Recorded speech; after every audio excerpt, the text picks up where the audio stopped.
I have a proud Ghanaian fan, a proud Black Stars fan who joins us, Eugene Ofori, and of course he's donning the Black Stars jersey.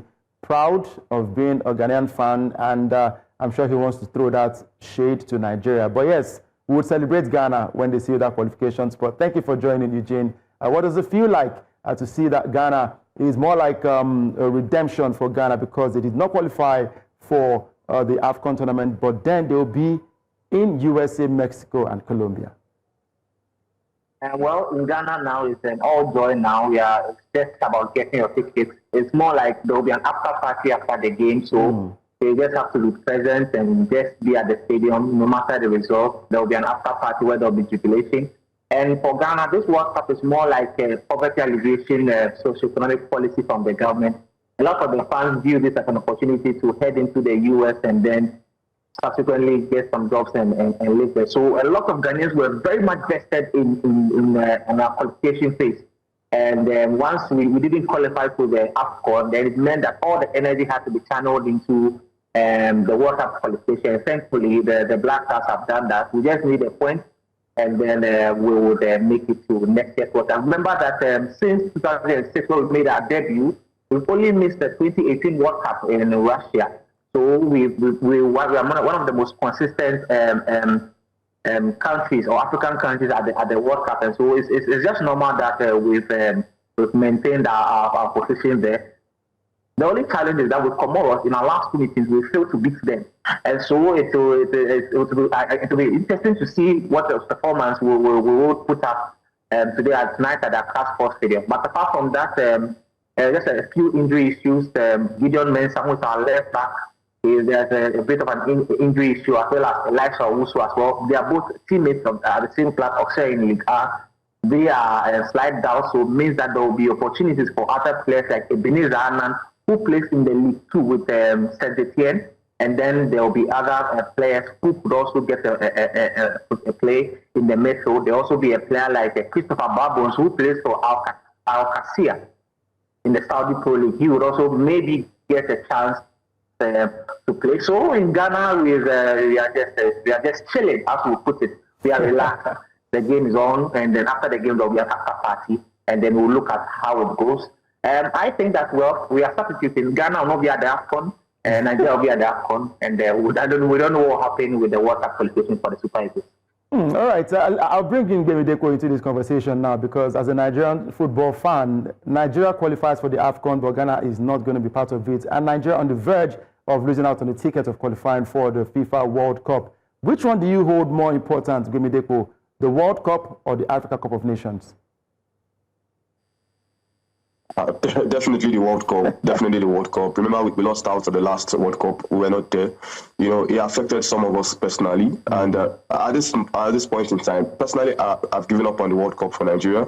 But yeah, miracles still happens, and we're a country that believes in miracles, signs and wonders happening everywhere.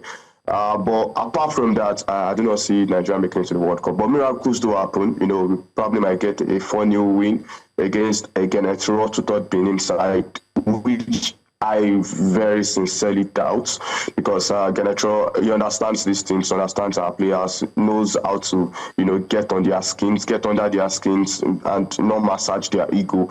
And these boys they've showed quality. Talking about the Benin side, they've showed resilience, getting a 1-0 win. You know, even in Rwanda. So for me, I think it's a difficult one, but definitely the FIFA World Cup supersedes any other competition. If you ask me, supersedes the AFCON. And for me, that would have been where I want to see the Super Eagles, not the AFCON. Okay, for Eugene, before I let you go, let's talk about the coach, Otto Addo. Some months ago, or years ago, if I put it that way, Ghanaian fans were calling for his head, that this guy does not know what he's doing for the Ghanaian national team. Now, he has turned to a major man, the major face of Ghanaian football. How does that make you feel? And what is the reaction? What are they saying about Otto Addo now?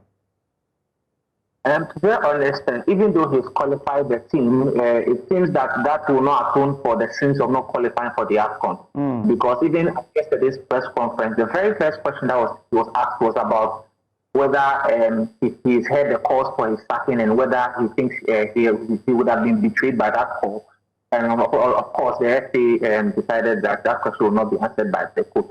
But it is very clear that even though he has qualified the team, the fans are not happy with his style of play and the fact that he's not able to get the best out of this place. Remember that over the weekend, just before the international, Iñaki Williams scored for Athletic Bilbao, Antoine Semenyo scored, Mohamed Kudus scored, about 6 of Ghanaian attackers scored. But anytime they come to the national team, we do not seem to get the best out of them as a country. And a lot of the time, we attribute it to coaching. So the calls have not died down. It has not quieted. And it, very much, there are calls that even though he has qualified the team, he shouldn't take the team to the World Cup because they are not sure of how he would assemble the team at the World Cup, especially because of how he also led the team to the 2022 World Cup, where we just won one match when it looked very much likely that we're going to qualify to the knockout phases.